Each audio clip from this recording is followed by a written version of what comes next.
Okay, I'm going to do this review a little bit differently, but I'm basically going to talk about my thoughts on GABF. I went over the weekend or last week, which is the Great American Beer Festival, if you don't know, and you've probably seen on my stories by now if you actually pay attention to me. So if you appreciated the stories, thank you. I had a lot of fun.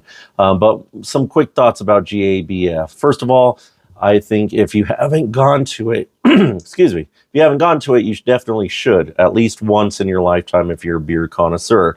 Yes, I get it, beer fest or die. Not many people want to drink. Not many breweries want to put in free beer for it.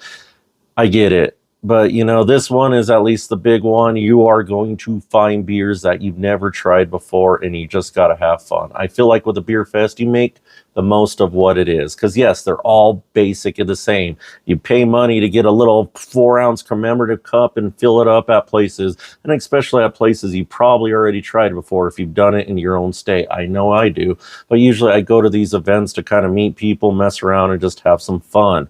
You just make the most out of it. Yes, it is expensive, but everything nowadays is, unfortunately. That's a big other issue you got to deal with, or we got to deal with, but we're not going to get into that. Overall, I'm going to show some videos here. I'm not sure what order I'm going to put them in. I didn't do much videos because there wasn't much in the sense of, yeah, they had costume contests, but everybody's running around, and I was just trying to try the beer. So most of the little areas you saw, yeah, they called them like, they had like a pro section, and then they had like a little space section. And I heard in years past that they used to do it by region. I think that's what they should keep on doing. So you know what region of the United States you're trying from, because maybe you want to try something from somewhere different.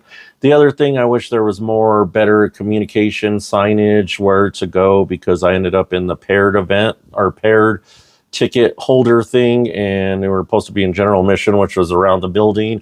I wish there had been more communication on that. Not a big deal, but it kind of sucked waiting in line. But that's just part of it. The other thing, like I said, there is a lot of people there. I wish with that they had to get convention employees that just kind of pour beer. They didn't really know much about the beer. I think that most of these breweries should try to at least get one employee during the fest to do it. But again, I know it's kind of hard to do that, but it also helps market their beer. So I know if I want to go, make it up to, some area in the United States to try out this beer, because if you're legit, it might be worth making a trip up there. You never know. But when you have a convention employee, and again, I understand there's a lot of people. So that's my basic thing about the GABF. I think anybody should go if you have a chance. And of course, if you have any questions, comments, let me know down below. Cheers, my friends.